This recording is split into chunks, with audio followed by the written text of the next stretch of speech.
once again. I will be your tour guide today. A few housekeeping. Phones, let's keep them on vibrate or mute. We wouldn't want anything going off in the middle of a Danny, he's not here right now, but he is available too. He will know more than I do. He has been a tour guide for since before COVID. All right, this is actually my second tour ever, so good to go. Good luck. Welcome aboard the Queen Mary. All right, she was owned and operated by the Cunard Line. From 1840 to the 20th century, Cunard actually had an agreement with the British government to haul mail back and forth from Europe to North America. This is why she holds the distinction RMS Queen Mary. It stands for Royal Mail Ship. Plans to build the Queen Mary and her sister ship, the Queen Elizabeth, started in 1926. The actual construction started in 1930 in the John Brown Shipyard in Clydebank, Scotland. But due to the Great Depression, work halted about a year later. Eventually, the British government would offer Cunard a loan to finish the Queen Mary and her sister ship under the caveats that they were to merge with their rivals, the White Star Line. Does anyone know what the White Star Line was known for? The Titanic, exactly. So, Cunard, they accept this loan, they accept the caveats attached, they merge with their rivals and they become known as the Cunard White Star Line. They finished building the Queen Mary, well, the outside, the hull, in 1934, and she touches water for the first time at her launching. Here she was christened with the name Queen Mary. Before this time, she was known simply as job number 534. She set out on her maiden voyage, her first sail, in 1936, and she would continue passenger service from Southampton, England to Cherbourg, France, off across the Atlantic to New York City. She would continue this passenger service up until 1939, when war was declared in Europe. Now, during the war in 1940, she was called up by the British Admiralty for wartime service. She donned her uniform and they painted her a Navy battleship gray. She picked up her arms when they outfitted her with defensive weaponry, and she served her country honorably, primarily as a troop ship, sailing troops across the Atlantic from all over the world to the European front, but she was also a hospital ship, a POW transit, and at the end of the war, she was known as the Bride and Baby Shuttle, transporting GI brides from Europe to their new home in North America. Yeah, pretty great. In 1947, she returned to passenger service and served another 20 years, known as the stateliest ship now in being, an accolade given to the vessel by King George V himself at the launching. Now, in the early 1960s, however, all passenger liners began to lose money. This was because there was a new, exciting form of transatlantic travel. Has anyone ever flown on an airplane? That's what I'm talking about. Jet air travel became quicker, it was cheaper, it was faster, right? It was safer, honestly, to cross the North Atlantic Ocean. So, the Cunard White Star Line, they came up with a plan to sell the Queen Mary in auction. The highest bid at $3.5 million came from Long Beach, California. So, on October 31st, yes, Halloween, she would set sail on her last great cruise. It would take her a journey of 14,500 miles, 39 days, down the coast of South America, around Cape Horn, and back up to Long Beach's picturesque harbor. She arrived here December 9th, 1967. Now you might be wondering, why such a long trip? There is the Panama Canal, right? Well, at the time, the Panama Canal was 8 feet too narrow to accommodate a vessel of this size, so she ended up having to take a detour.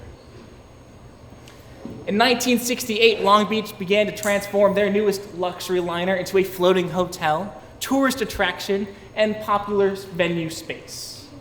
She opened up to the public in 1971, and in 1993, she was placed on the National Register of Historic Places with Historic Significance.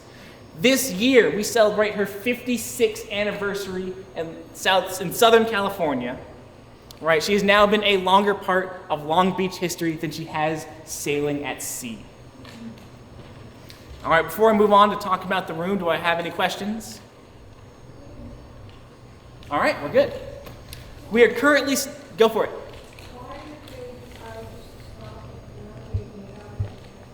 Why did they decide to stop sailing the Queen Mary? It was simply too expensive and they could not keep up with the jet air travel. So too many people were taking planes, not enough people wanted to take the 5-day cruise. All right, the room we are standing in is the Queen's Salon. This was the first class lounge. And as the name implies, this is where first class passengers would go to lounge.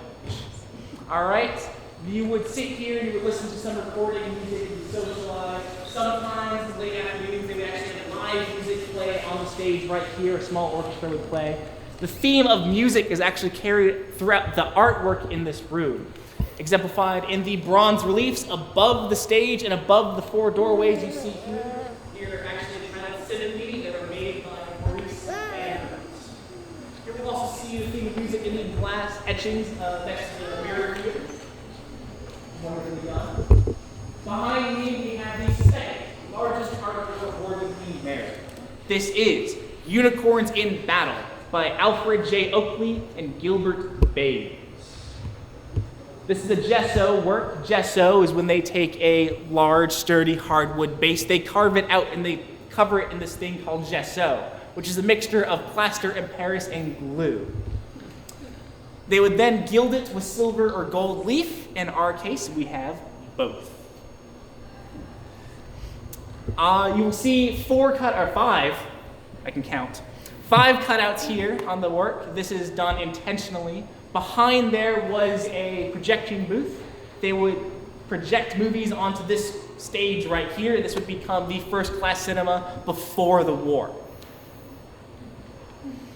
In front of the fireplace you see here is some of the original decking, in fact the only original decking in this room, in oak parquet. The fireplaces, there's one here, there's one there, and there's one on this side you can't really see, are all electric. Where you see the Queen Mary was known as the ship of beautiful woods. When you had so many woods on board, you wouldn't really want an open flame. On that note, the woods in here are a mazur birch on the overhead, maple burr on the bulkheads, and these columns are a cherry mahogany or a West African macquarie. Very exotic. At this time, please take your photos, wander about, ask your questions, and in a moment, 1/4 mile uninterrupted around the ship. This was your first class strolling deck. You would go and you would kind of get your little workout, 4 laps, 1 mile. The floor here is now just a normal teak wood, but back then it was a Burmese teak. If you were here before COVID, it would have had a nice varnish on it. We have stripped that, so this is much closer to what they would have felt on board at the time. Believe it or not, so the waves in the North Atlantic come up to the promenade deck windows here, 65 feet above the waterline. But at no point were any of the interior deckings ever flooded with seawater. This is because they had wonderful precautions like double pane storm glass and heavy double teak doors going inside. These are not the original windows. Some of those you'll actually see on the other side. They're not available for us right now, but when you do end up coming back to the Queen Mary, I would suggest taking a look at those. So we're going to be moving on now. Please stay with the group. Say again? I'm actually not sure.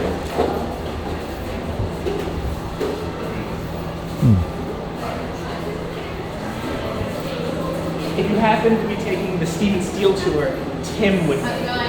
He's a big Titanic fan. Oh, girl, you're telling me.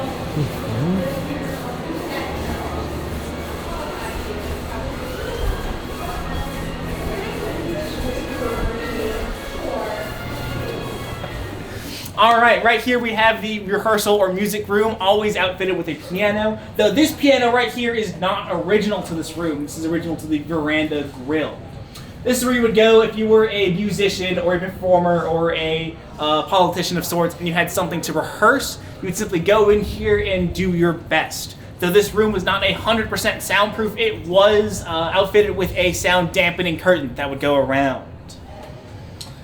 Behind me, we have our observation bar. There are a few people working in there right now, so I'm going to talk about it a little while we're out here. The observation bar itself is semicircular in shape and has a beautiful balustrade made by an Austin Crompton Roberts, sorry. He used a metal called Burma Bright. It's a white metal alloy similar to aluminum.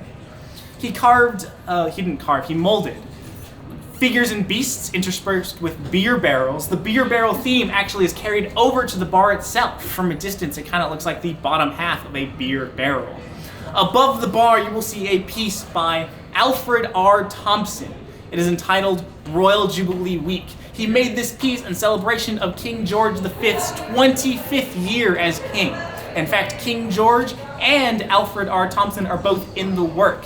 King George, the folk next to the statue, wearing a red suit with a big white bushy beard, kind of like Santa Claus. Alfred R. Thompson is off to the side in a green suit with a black jacket and the big flower corsage. Alright, as we enter the room, you're allowed to take as many photos and pictures and videos as you want. I will be on the other side, and I will let you know when it's time to continue.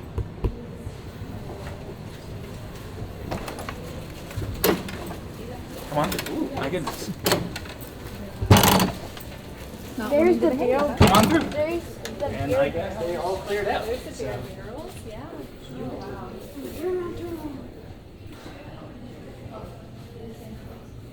Oh, I see. And where's the? Oh, I see him down there. You can see the flower. That's so shiny.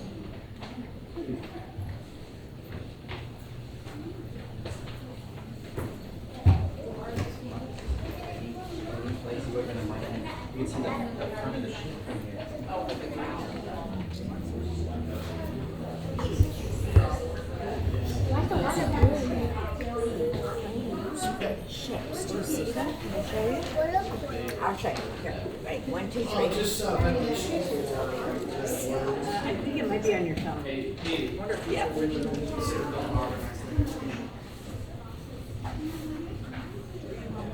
Sure. Yeah. I was rounding way too. We're lining up in the hallway. Equipped with original to the ship artwork, children's playroom, furniture, children's playroom toys and such. It was originally 2 decks tall, and it was outfitted with a slide so you could very figuratively drop your kids off.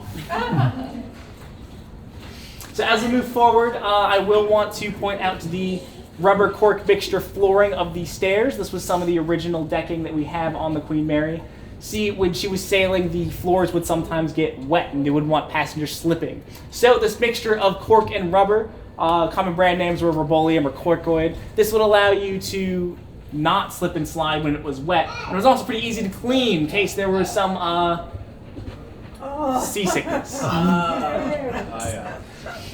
All right, we will be going down British and Irish railways. If you needed to have some kind of accommodations for when you landed or docked at either in New York, Cherbourg, or England, this is where you would go to have kind of like a taxi or a limo waiting for you, or maybe hotel services. If you wanted to take a tour of railways or other ships and whatnot, this is where you would go. Now, the Queen Mary was one of the first ships to have 2-way ship-to-shore communication, which means you could make a phone call on the Queen Mary to pretty much anywhere else in the world, though it was $9 a minute at that time. Oh my god. Super expensive. It was more of a rich person's flex than anything. Unlike other ships at its time, the Queen Mary organized its classes by smoothness of ride and not by decks. So here in the middle, closer to the center of gravity, we would have the first class suites. Off in the stern, back where they had the hum of the engine, were the cabin class suites, or second class. Off in the bow, going up and down those 65-foot waves, were the tourist class. And those who had the best ride, tucked away in the deep dank, dark corners of the ship were the crew. Now we actually have a first class suite ready to show for you guys. Dan here will escort you in.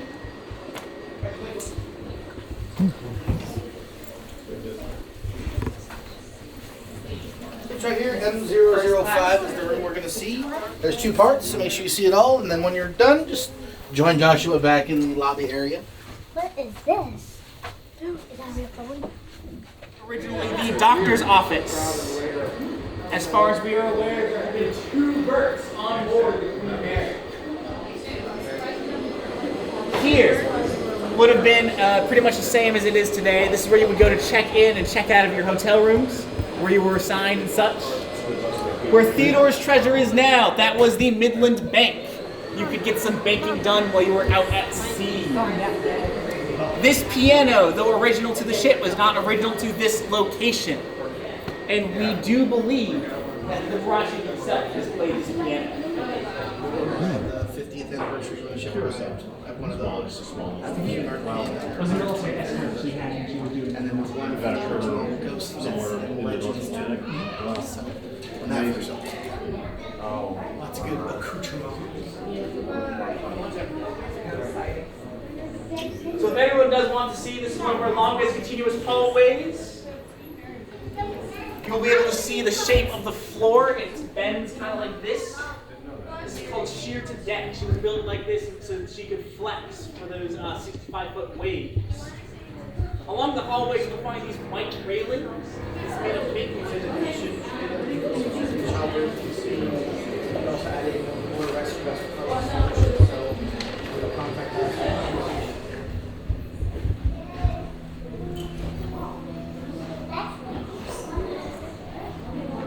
Cadabra. Oh wow.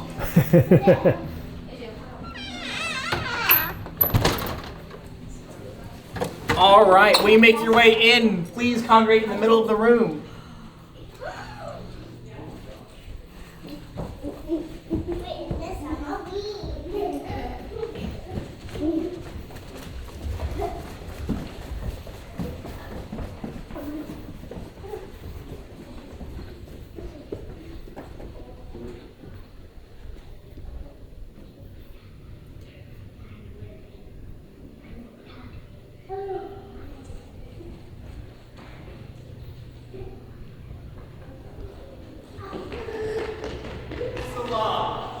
This was the first-class main dining hall and could accommodate all 815 first-class passengers and the captain at any given time. The room spans the entire beam or width of the ship at 118 feet. It is 3 decks tall, and at one point before modern-day cruise liners was known to be the largest room ever built inside of a ship. If you were dining here, you would have a 7-course meal. The main entrance to the room would have been right behind these peach paneling. Right now, it is sectioned off with the Windsor Salon. The 2 hallways you see where we came in on this side would have been private dining halls. Right here, you will see a map. This is by McDonald Gill. It is kind of like the 1930s version of GPS, without the G or the P or the S. There's a railing right there, a track right there, and on those rails are little models of the Queen Elizabeth and the Queen Mary. They would move along their tracks in accordance to where you were on your trip. There was a motor that was supposed to do this automatically, but it did not work often.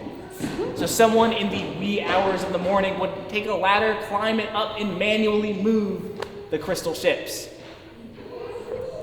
The wood carvings you see above us are by Bainbridge Copnell, and they depict the history of shipbuilding throughout the ages.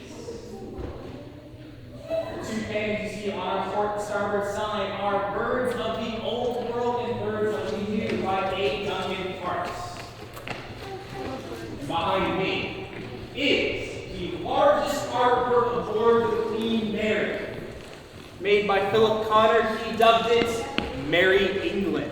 It depicts a fall afternoon in the English countryside. The doors here are made by Duncan and Walter Gilbert. It is made of bronze and is said that they also worked on the Palace Buckingham gates. And eventually, I assume the record of highest number of souls on board a vessel at 16,683. Yes. During the war, she was such a great effort. Winston Churchill even said that she may have reduced the length of the war by a year or two. Because of her navy gray color and her speed and agility, she was nicknamed the Gray Ghost. All right. Adolf Hitler himself put a $250,000 bounty and the Iron Cross with oak leaves to any U-boat captain who could sink the Queen Mary. Safe to say, no one has ever collected that bounty. So at this time, I'd like to finish the tour. You guys have all been great. You've all been wonderful. I want to end us off with a quote from the final captain of the Queen Mary. He brought, it was John Treasure Jones. He brought the Queen Mary into Long Beach, and as he was handing in the keys and the paperwork, he said, "She breathed. She had character and she had personality. She was the closest ship ever to be a living being." And I think the longer you stay here, the more you come, the more you see, the more you will see exactly what he was talking about. There's a heart to the Queen Mary, and you are all the blood that flows through it, keeping her alive. So thank you guys for coming here today and keeping this history, this ship alive. So give yourselves a round of applause. If you guys have any other tours today, you will take the elevator up to the promenade. You will ask with the check-in. They'll let you know where to be and at what time. If this is your last stop, you're heading home, you'll take the elevator down to the wharf, exit there. If you guys do want to go back to the gift shop, maybe grab a cup of coffee or a few snacks, elevator up to the promenade. Thank you. If you have any other questions, I'll be here. And with that, thank you guys and have a great day. Thank you. Thank you. Good.